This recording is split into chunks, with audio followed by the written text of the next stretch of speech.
Hi friends, தேடும் உறவுகள் அனைவருக்கும் வணக்கம். நம்மளோட சேனலில் வழங்கக்கூடியதுன்னு பார்த்தீங்கன்னா முற்றிலும் இலவசமான வரன் பதிவுங்க.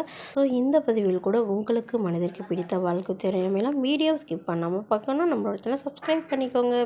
பெயர் திவ்யா, வயது 35 வயது ஆகுதுங்க. ராசி மிதுன ராசிங்க. ஜாதின்னு பார்த்தீங்கன்னா இந்துவில் பிள்ளைமார் சமுதாயத்தை சார்ந்தவங்க.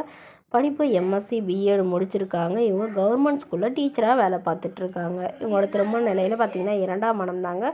வரக்கூடியவருக்கு ஃபஸ்ட்டாக இருந்தாலும் ஓகே, செகண்டாக இருந்தாலும் ஓகே, எந்த வயதாக இருந்தாலும் ஓகேன்னு சொல்லியிருக்காங்க. இவங்களுடைய முகவரின்னு பார்த்தீங்கன்னா இவங்க கும்பகோணத்தில் வசிச்சிட்ருக்காங்க. ஸோ இவங்க அதாவது கவர்மெண்ட் ஜாப் வாங்கிட்டு தான் திருமணம் பண்ணுறதா ஒரு முடிவில் இருந்தாங்க. பட் இவங்க வீட்டில் இவங்களுடைய அப்பா உடல்நிலை சரியில்லாமல் இருந்ததுனால சொந்த தாய் மாமையாகவே இவங்களுக்கு திருமணம் பண்ணி வச்சிட்டாங்க. இவங்களுக்கு உடன் பிறந்தவங்க ஒரு அண்ணா மட்டும்தாங்க. ஸோ அதனால் இவங்க பெண் பிள்ளையை திருமணம் பார்க்கணுன்ட்டு இவங்களுடைய அப்பா உடனே திருமணம் பண்ணிட்டு தான் சொல்லியிருக்காங்க.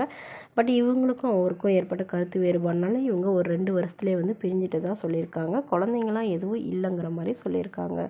ஸோ அதனால் இவங்க திருமணத்துக்கு பிறகு தான் இப்போ படித்து இவங்க டீச்சராக ஒர்க் பண்ணிகிட்டு இருந்து கவர்மெண்ட் ஜாப் வாங்கிட்டு தான் சொல்லியிருக்காங்க. ஸோ அதனால் வரக்கூடியவர் ஒரு டிகிரியாவது முடித்த ஒரு நிரந்தரமான ஒரு வேலையில் இருக்கணும். மாதம் ஒரு 20,000 சம்பளம் வாங்குறவராக இருக்கணும்னு இவங்க எதிர்பார்க்குறாங்க. வசதி மிடில் கிளாஸ் ஃபேமிலியாகவே இருந்தால் போதும். திருமணமாகி குழந்தை இல்லாமல் இருந்தால் பெட்டராக இருக்கணும்னு இவங்க எதிர்பார்க்குறாங்க. ஸோ இந்த மணமகளை உங்களுக்கு பிடிச்சிருந்தா கீழே உள்ள வாட்ஸ்அப் நம்பரை தொடர்பு கொள்ளவும். அடுத்த வரன் பெயர் பார்த்திங்கன்னா நந்தினி, வயது 34 வயது ஆகுதுங்க. ராசி சிம்ம ராசிங்க. ஜாதின்னு பார்த்தீங்கன்னா இந்துவில் பிள்ளைமார் சமுதாயத்தை சார்ந்தவங்க. படிப்பு 10ஆம் வகுப்பு முடிச்சுட்டு இவங்க நூல் மில்லுக்கு வேலைக்கு போயிட்டுருக்கிறதா சொல்லியிருக்காங்க. மாதம் 10 to 15,000 சம்பளம் வாங்குறதா சொல்லியிருக்காங்க. இவங்களோட திருமண நிலைன்னு பார்த்தீங்கன்னா இவங்களுக்கு இதுதாங்க முதல் மனம். இவங்களுடைய முகவரின்னு பார்த்தீங்கன்னா அரூரில் வசிச்சிட்ருக்காங்க. ஸோ இவங்களுக்கு நிச்சயிக்கப்பட்டு திருமணம் வரலுமே இவங்களுடைய கல்யாணம் போணுச்சுங்க.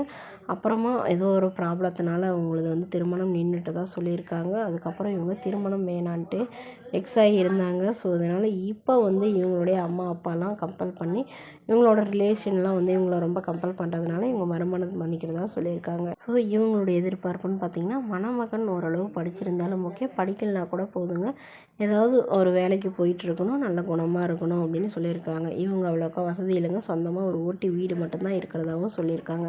ஸோ வரக்கூடியவரும் வசதி இல்லைனாலும் பரவாயில்லைங்க, என்னை நல்லபடியாக வச்சு காப்பாற்றினா மட்டும் போதும், எனக்கு வேறு எந்த எதிர்பார்ப்பும் இல்லை அப்படின்னு சொல்லியிருக்காங்க. வரக்கூடியவருக்கு ஃபேமிலி ஓரளவு பெருசாக இருந்தாலே ஓகேன்னு சொல்லியிருக்காங்க. இவங்களுக்கு உடன் பிறந்தவங்கன்னு பார்த்திங்கன்னா ஒரு தங்கை மட்டும்தாங்க. பட் அவங்க லவ் மேரேஜ் பண்ணிட்டு தான் சொல்லியிருக்காங்க. ஸோ இவங்களுக்கு மனசுக்கு பிடிச்ச வாழ்க்கை அமைன்னு நம்மளோட சேனல் சார்பாக வாழ்த்துக்களை தெரிவிச்சுக்கிறேங்க. மேலும் இந்த மணமகளை உங்களுக்கு பிடிச்சிருந்தா கீழே உள்ள வாட்ஸ்அப் நம்பரை தொடர்பு கொள்ளுவோம். நம்மளோட சேனல் பேரை சொல்லிவிட்டு யாராவது அமௌண்ட் கேட்டாங்கன்னா தயவு செய்து ₹1 கூட கொடுக்க வேணான்னு கேட்டுக்கிறேங்க. தேங்க்யூ.